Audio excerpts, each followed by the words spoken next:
Pensa Brasil, com Rodrigo Aidar.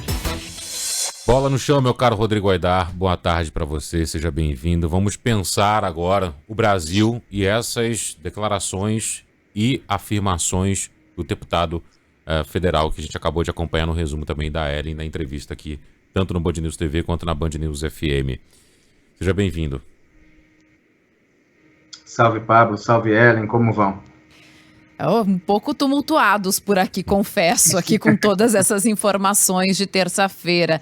Mas, Aidar, eu queria entender contigo o seguinte: o deputado acaba de dizer aqui pra gente que o irmão dele estava como testemunha de um outro processo no Ministério Público Federal quando vem à tona o contrato para compra de vacinas da Covaxin.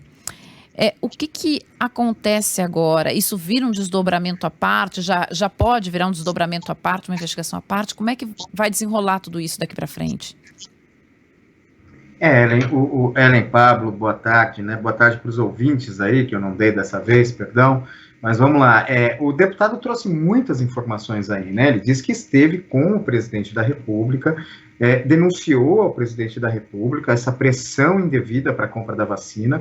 Quando você vê o contrato assinado e tudo que a gente tem até agora revelado, uma vacina pelo menos 5 vezes mais cara do que as vacinas mais caras compradas pelo Brasil. Segundo um documento do TCU, a vacina da AstraZeneca, Oxford, não chega a custar R$20, cada dose dessa vacina da BioNTech, né, custa 80. O período, 3 meses para um fechamento de contrato, e a gente está vendo no desenrolar da CPI quanto tempo levou para fechar contrato com outras vacinas. Uma vacina que sequer tem aprovação para uso emergencial no Brasil ainda, e todas as outras já têm essa aprovação.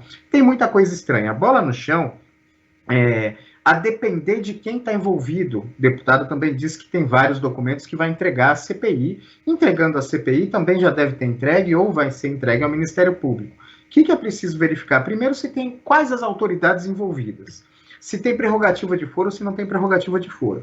Se tiver outros deputados, outros parlamentares ou gente de primeiro escalão do Ministério da Saúde, o foro disso para julgamento é do Supremo Tribunal Federal. Então, esse material, independentemente do uso ou não pela CPI, porque a CPI colhe isso e a CPI vai poder usar isso em seu relatório final, ou se houver um relatório parcial. O uso que a CPI faz disso é esse relatório.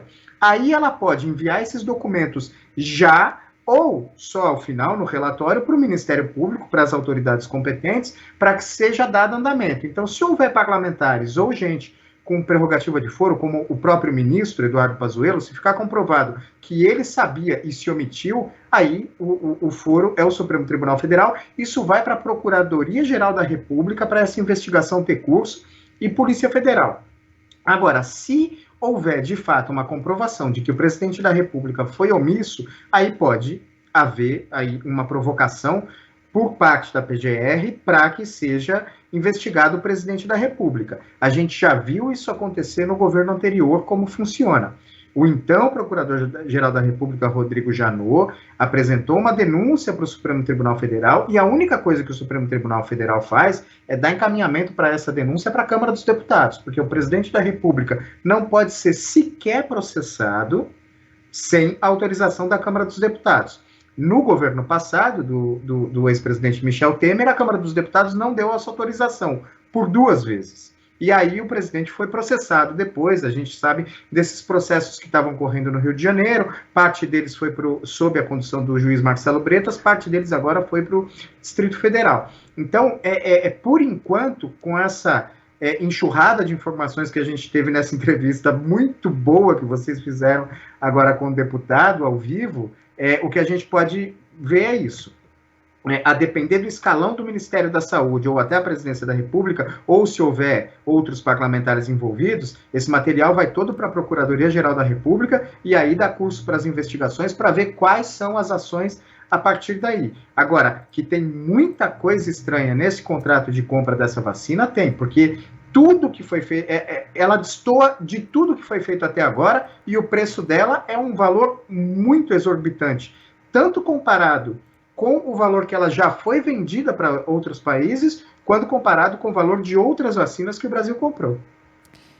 Bom, e essas informações, como você disse agora, são levadas para a PGR, mas elas já estão lá com o Ministério Público Federal, né? Quer dizer, o Ministério Público Federal já ouviu, o irmão já está com tudo isso por lá. Depende mesmo daqui para frente, de um desenrolar ou não de ação e de vontade da PGR de seguir com isso. Ellen, você sabe que às vezes o Ministério Público estava investigando, só que ainda não tinha chegado em algum lugar, como, por exemplo, tudo isso que o deputado disse. O deputado disse que está levando isso para a CPI. A depender do que for descoberto na CPI, aí sim haverá esses outros desdobramentos. Se tiver essas autoridades com foro, vai para a PGR. Mas, de fato, o Ministério Público já está investigando isso, tanto que tudo isso que foi startado hoje, que foi iniciado hoje, essas denúncias e etc., vieram na esteira de um parecer ou de uma opinião jurídica de uma procuradora da República, tirando o caso da investigação da esfera civil e passando para a esfera penal, né? E aí acabou esse monte de informações e o deputado veio a público se manifestar até em defesa do irmão, que é funcionário de carreira no Ministério da Saúde. Então, para o andamento dessas investigações, primeiro vai ser preciso ver quais esses documentos que vão ser entregues à CPI, ver como vai ser o teor do depoimento, tanto desse funcionário como do deputado, na sexta-feira, que está marcado, né, na CPI, para daí a gente ver quais vão ser os desdobramentos desse caso. Já tem uma investigação na Justiça, como você bem colocou, feita pelo Ministério Público. Agora, a depender do alcance das pessoas envolvidas, isso pode bater ou não na Procuradoria-Geral da República.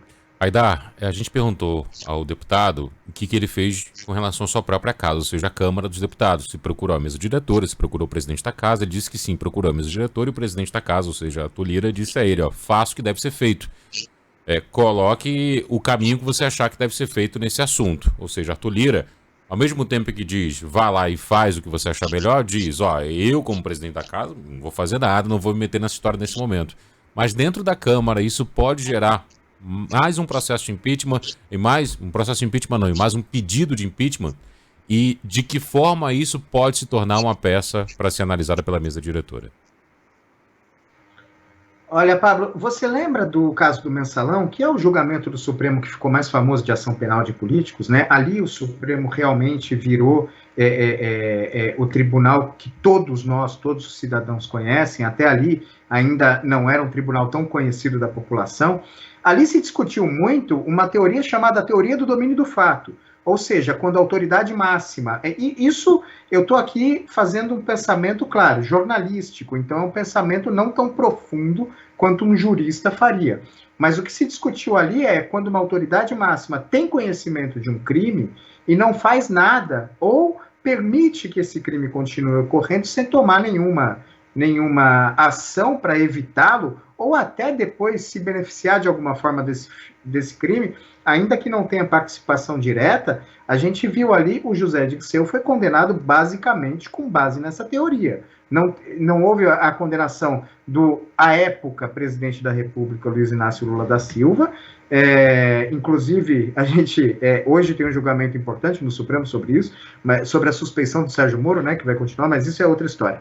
Voltando.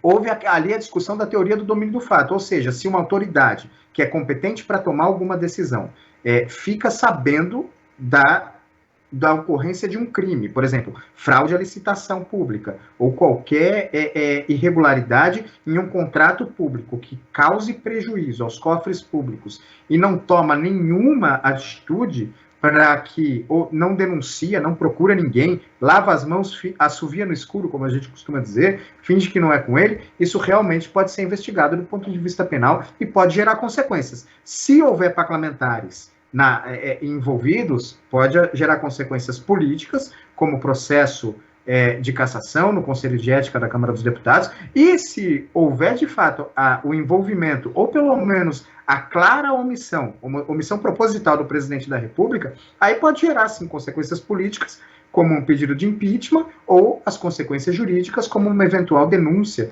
contra o presidente da República ao Supremo Tribunal Federal, que seria encaminhada à Câmara dos Deputados. Rodrigo Aidar, muito obrigada por nos ajudar aqui a desenrolar essa entropia de informações que vão chegando ao longo do dia. Nós voltamos a nos falar na quinta-feira, é isso? Não, quinta é amanhã, na Não, sexta, na né? sexta-feira, isso, na sexta-feira. Eu achei que hoje era terça. Até sexta-feira, Rodrigo. Até Ellen, até Pablo, um abração aí para os ouvintes. Valeu. Beijo Valeu. grande, querida Aidar. Obrigado por nos explicar tanto.